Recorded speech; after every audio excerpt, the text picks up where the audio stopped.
Il est 3 heures en Angleterre, donc il est 16 heures en France, et on va voir si ça fonctionne. Visiblement oui. Donc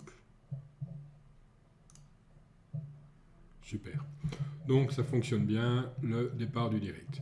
Donc ici, je ne sais pas s'il y a du monde qui me regarde aujourd'hui. Ça me ferait plaisir de voir que oui, j'ai peut-être déjà un peu de spectateurs. Alors, la question principale, c'est est-ce que vous me voyez bien? Hein, alors, je ne sais pas, on peut mettre des petits commentaires si vous me voyez. Je patiente quelques instants. Ah oui, toujours le décalage. Ça, c'est le truc horrible avec ce décalage. Mais bon, pas vraiment le choix. Donc, je suis en direct, on se voit, et vous ne me voyez pas. Vous pensez que c'est un accident, mais en fait non, c'est pas un accident. Vous me voyez pas parce que je me cache. Ben oui, une vidéo qui parle du cache, c'était quand même la moindre des choses que je me cache pour commencer. Alors, j'ai toujours la fâcheuse tendance de regarder du mauvais côté, donc je vais déplacer ma vidéo, comme ça je me vois. Théoriquement, je suis à l'envers, comme la plupart du temps pour les vidéos, mais ce n'est pas grave. Donc, parlons du cache. On va pas jouer à cache-cache comme on dit en Belgique ou à cachette comme on dit au Québec. On va parler du cache sur Internet. Le cache sur Internet, ça n'a pas pour vocation première de vous casser les pieds, de vous prendre la tête. Pas du tout, ça a une raison d'être.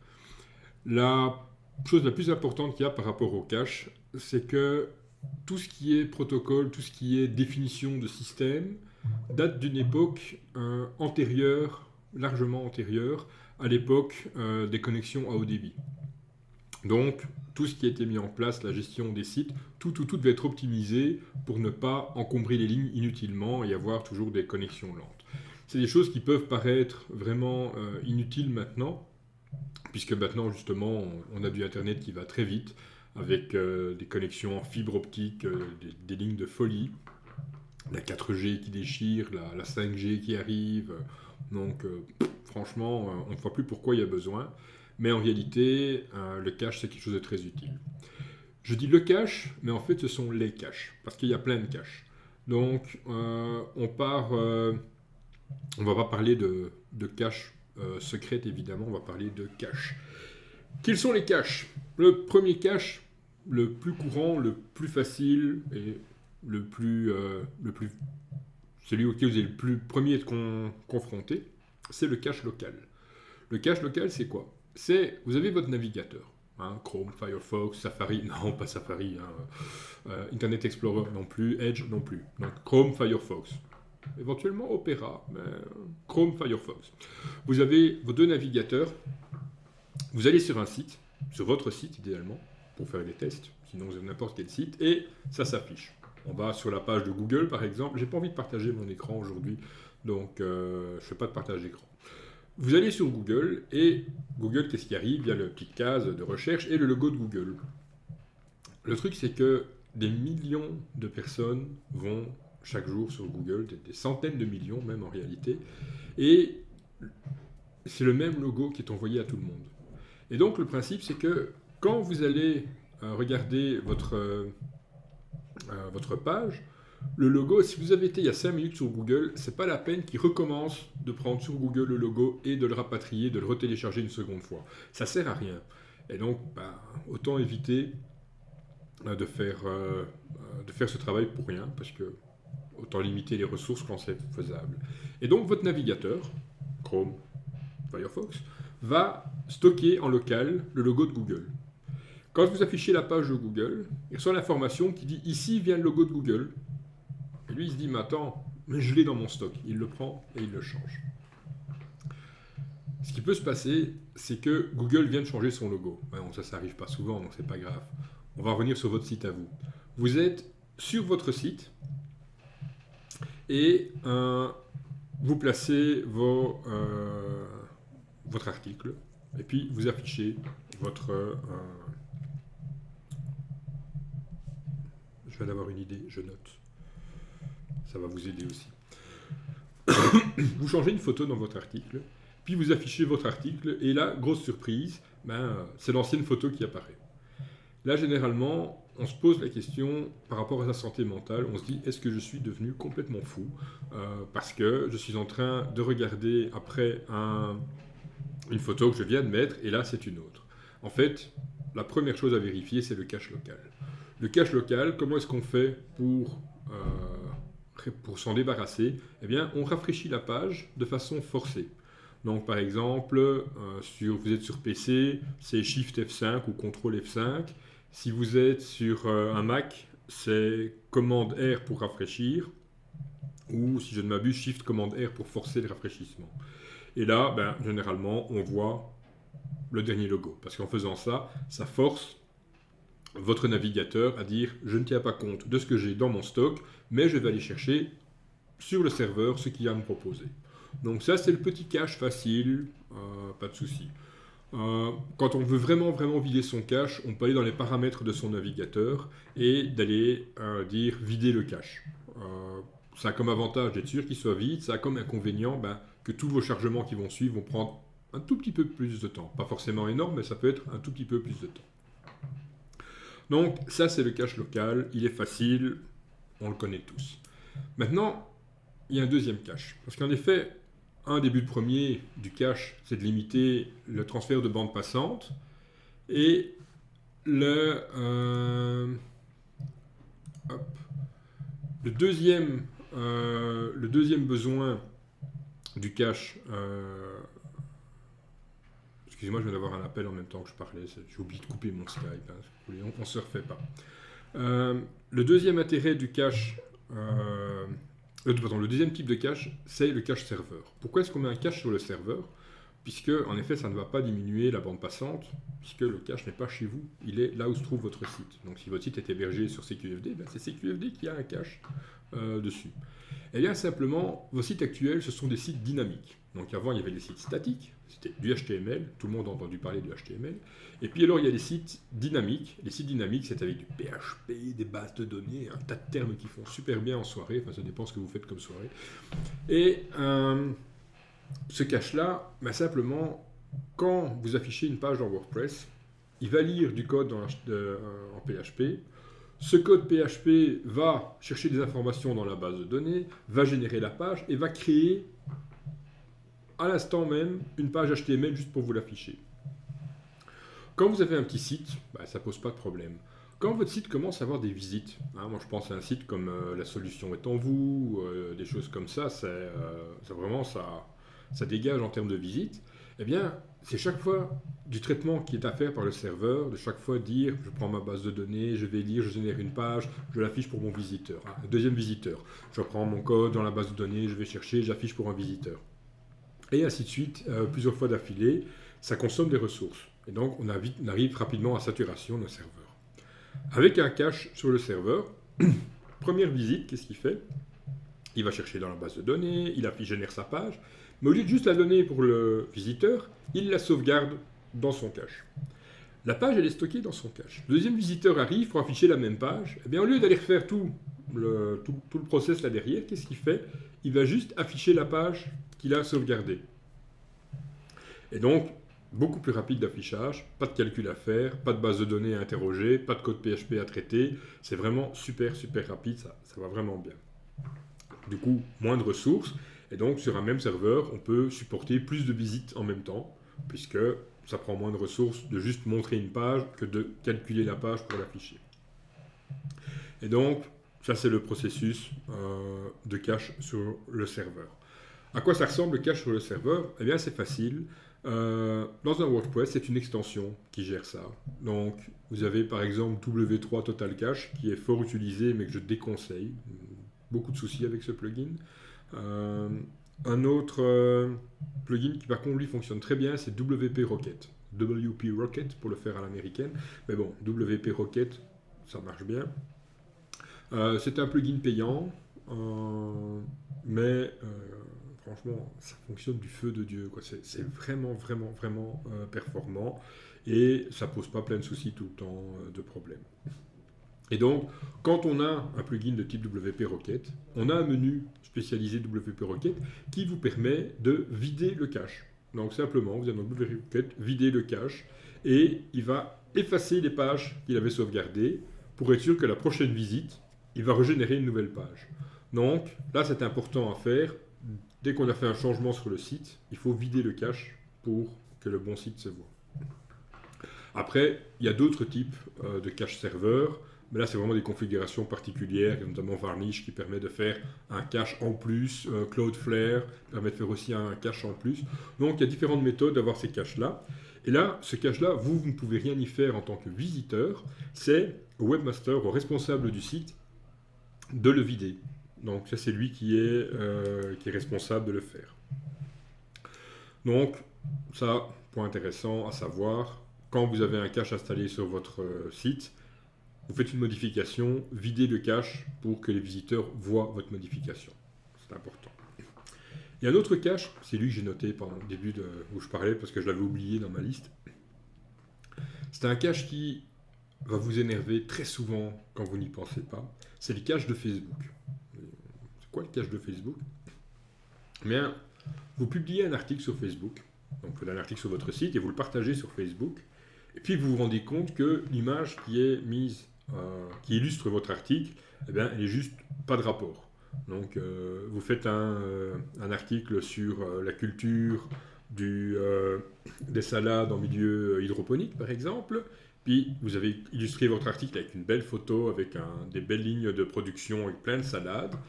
Et en bas de cet article, vous citez un auteur qui écrit un bouquin intéressant. Et dans votre lien, il y a une petite photo de l'auteur. Puis, pas de chance, au moment où vous avez partagé sur Facebook, c'est la photo de l'auteur qui apparaît au lieu que ce soit votre photo que vous aviez choisie. Donc, on se dit, je vais corriger ça sur mon article. On prend le plugin Yoast SEO. Et avec Yoast SEO, on peut corriger ça et faire en sorte que ce soit la bonne photo qui apparaisse. Donc, vous corrigez votre photo, vous sauvegardez, vous revenez sur Facebook, vous partagez l'article, et là, c'est l'ancienne photo qui revient, c'est pas la nouvelle, c'est raté. Et donc, là, on se dit, bah, attends, il y a un problème, pourtant j'ai dit à Yoast, donc Yoast, ça marche pas. Si, Yoast, il fonctionne. Simplement, Facebook, il va pas harceler votre site en venant chaque fois vérifier quelle est l'image que je dois afficher pour ce partage. Non, Facebook, il a son cache. Et dans son cache, il a l'information pour savoir quelle est l'image que je dois afficher pour cette personne. Donc, on est bloqué par rapport à ça, et c'est évidemment très embêtant. Quelle est la solution quand on est confronté à ce genre de problème-là? Eh bien, il y a une page spéciale sur Facebook. Je pourrais mettre le lien dans les commentaires là, ou là, ou là. Ils sont où les commentaires? Je ne sais pas. On va dire qu'ils sont là, là. Je vais mettre le lien de la page de débogage. Et donc, vous allez sur cette page, vous marquez l'URL de votre site et vous cliquez sur Scrape Information. Et donc, il va aller chercher des nouvelles informations, il va mettre à jour. Juste après avoir fait ça, vous publiez votre partage et là, surprise, c'est la nouvelle image. Donc, ici, on voit qu'on a une série de caches très courants, tous faciles à gérer. Et puis après, on en a un, mais alors ça c'est vraiment une horreur totale. C'est le cache qui va le plus vous pourrir la vie. C'est le cache DNS. Le cache DNS, c'est quoi? D'abord, c'est quoi le DNS? Le DNS, mais en fait, c'est la résolution du nom de domaine. Il revient encore avec ces termes compliqués, celui-là. Donc, c'est la résolution des noms de domaine, c'est-à-dire que vous avez votre nom de domaine, par exemple, www.existersurinternet.com, c'est mon nom de domaine. Mais Internet, ça ne fonctionne pas sur des noms, ça fonctionne sur des adresses IP. Vous savez, ces séries de chiffres, 4 groupes de chiffres avec un point entre. Et il a besoin de faire la traduction, de savoir tel nom de domaine correspond à telle adresse IP, comme ça il sait sur quel serveur il doit aller chercher l'information. Et donc, il y a des serveurs DNS qui contiennent cette information. Ils contiennent l'information, il dit exister sur internet.com, ça correspond à telle adresse IP. Point. Ça contient une deuxième information. Ça dit, cette information que je viens de te donner, elle est valable, par exemple, 5 jours. Donc, jour 1, ou 1, vous comptez dans quel sens, vous? Moi, je vais compter par mon pouce, hein. Tant pis si l'écran est à l'envers. Jour 1, Vous tapez exister sur internet.com, votre ordinateur, pardon, votre navigateur, Chrome, Firefox, hein, les autres on oublie. Votre navigateur ne sait pas quelle adresse IP aller chercher. Donc qu'est-ce qu'il fait? Il va d'abord interroger le serveur DNS en disant dis-moi, serveur DNS, exister sur internet.com, ça correspond à quelle adresse IP? Le serveur DNS lui répond c'est telle adresse IP. Ok, merci, je donne l'information et je reçois en même temps l'information valable 5 jours. Le lendemain, vous allez sur le site. Là, ben, c'est pas la peine qu'il aille chercher l'information, il se souvient qu'il a demandé la veille. Bon, super. Super, super, super. Et puis on arrive au 6e jour. Je fais ça parce que je n'ai pas assez de doigts pour faire 6 doigts, comme ça à l'endroit, voilà. On arrive au 6e jour, ici. Et le 6e jour, on est bloqué parce que on a... pardon, on n'est pas bloqué. On se dit, oh, mon information, elle est vieille, je vais retourner la chercher pour voir si elle est toujours valide. Donc, on réinterroge le serveur, bah oui, il est toujours la même, ok, je suis reparti pour 5 jours. Donc, ça c'est le principe. Ça c'est le principe en théorie. Parce qu'en pratique, ça ne marche pas bien. En effet, il y a une compagnie, c'est une petite boîte d'informatique, pas très connue, hein, ça s'appelle Microsoft en Europe, ça s'appelle Microsoft. Quand on est au Canada, ils aiment bien l'accent là-bas. Donc c'est une boîte d'informatique. Ils font un petit système d'exploitation qui s'appelle Windows. Et ils ont depuis toujours eu la volonté de dire, nous, on ne va pas respecter les règles, nous, on va fixer nos règles, parce que on est quand même la plus grosse boîte d'informatique du monde, donc on fixe nos règles et c'est nous qui décidons. Et une des règles qu'ils ne respectent pas, c'est combien de temps est valable cette information. Et donc, ils décident par exemple que l'information est valable 10 jours ou 15 jours. Je ne sais pas, je ne connais pas les mécaniques internes de Windows, mais je sais qu'ils ne tiennent absolument pas compte de l'information qui disait combien de temps c'était valable. Et donc, vous avez votre site internet et vous changez de serveur. Ceux qui sont hébergés chez moi, ils savent ce que c'est changer de serveur, puisque on a fait une migration il n'y a pas longtemps. Vous avez cette information qui n'est plus valable. Donc, il est allé le premier jour et on lui a dit c'est bon pour 5 jours. Seulement, le deuxième jour, on a changé l'adresse. Et donc, qu'est-ce qui se passe? C'est que le deuxième jour, l'adresse, elle est plus bonne. Donc, qu'est-ce que moi je fais avant de faire une migration? Je donne comme information partout, je dis l'information ici, elle n'est pas valable 5 jours, elle est valable 3 heures. Comme ça, je suis sûr qu'il va vérifier régulièrement, sauf Windows, qui lui prend pas la peine de dire « Ah, c'est 3 heures !» Non, trop souvent, je ne vais pas y aller. Il ne prend même pas la peine d'aller vérifier. Il va simplement aller rechercher l'information qu'il connaissait déjà, qui n'est plus juste. Donc, ça déjà, c'est un souci. Mais, mis à part ce petit souci de Windows, on a un autre souci, et là, évidemment, c'est le thème de ce Facebook Live, c'est le cache. En effet, le cache DNS, c'est votre navigateur, il ne va pas aller interroger directement le serveur final, le serveur global qui contient l'information de quel site. Il va interroger le premier serveur DNS qu'il connaît. Et quel est le premier serveur DNS qu'il connaît? Si vous avez une box, comme on dit en France, un modem, un boîtier, enfin le gros bidule qui se connecte à Internet, eh bien souvent il y a un cache DNS dedans. Donc il va poser la question au cache DNS et il lui dit « Est-ce que tu sais quelle est l'adresse IP ?» Eh, mon doigt il travers quand je fais ça. « Est-ce que tu sais quelle est l'adresse IP de ce site ?» Premier jour, non, je ne sais pas. Alors lui, il va poser la question au suivant. Et après la box, c'est le fournisseur de services. Donc Vidéotron, Bell, ou Free, ou Orange, ou Proximus, ou vous, enfin, fournisseur. Il va l'interroger. Et si lui ne le connaît pas, eh bien là, il va interroger une base de données centrale pour commencer sa recherche et finalement avoir les informations auprès de mon serveur qui vont se répercuter vers l'arrière comme ceci. Donc, quand on a le retour en arrière, il tient l'information. Maintenant, l'information change, pour X raisons, et on se retrouve avec une information erronée qui est stockée dans votre ordinateur d'abord, dans votre box, chez votre fournisseur. Donc, il y a 3 étapes à dégager. Celle-ci, on vous expliquer comment faire, on rafraîchit la page, on force, ou on peut taper une ligne de commande pour vraiment vider le DNS. La box, généralement on la redémarre, ça marche aussi. Le fournisseur, on n'a pas de contrôle. Et les fournisseurs, eux, ceux qui sont censés vous fournir principalement, c'est une connexion Internet. Et des services un petit peu annexes, comme un bon système d'email, un bon serveur DNS, eh bien, ils ne s'en préoccupent pas vraiment. Et donc, ils mettent des réglages vraiment basiques, et on se retrouve avec une information erronée chez votre fournisseur. La solution pour ça, c'est de changer et de ne pas utiliser l'information stockée chez votre fournisseur, mais de choisir un vrai fournisseur de DNS qui fonctionne bien. Moi, personnellement, il y en a deux que j'aime bien. C'est Google. Google, je l'aime bien parce que je suis fainéant.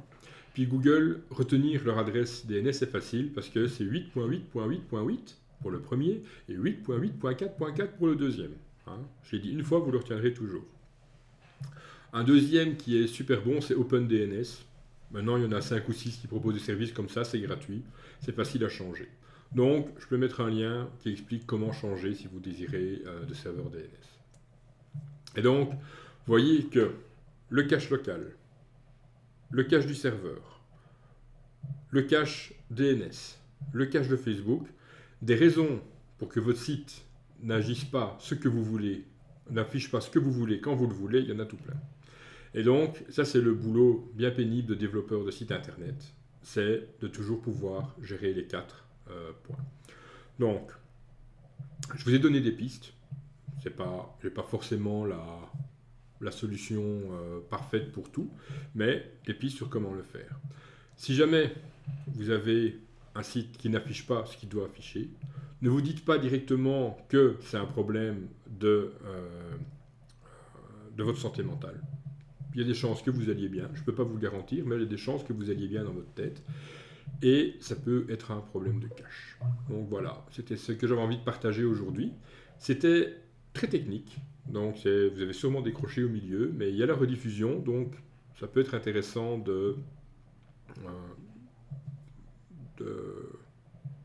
regarder cette vidéo, de la stocker pour le jour où il y a un problème. Donc voilà ce que je peux vous conseiller. Voilà, je ne vais pas raccrocher tout de suite, parce que je me suis rendu compte que, oui, évidemment, c'est subtil, mais quand on parle du décalage entre ce que je suis en train de dire maintenant et ce que vous voyez, votre maintenant à vous, en fait, c'est parce qu'il y a un cache entre ce que je diffuse et ce que vous voyez. Donc, je vous dis au revoir. J'attends quelques secondes pour raccrocher, donc à partir de maintenant, je ne dis plus rien d'intéressant, si tant est que ce que j'ai dit jusqu'à présent l'était, mais ça me permet d'être sûr que vous ne perdiez pas la fin du webinaire.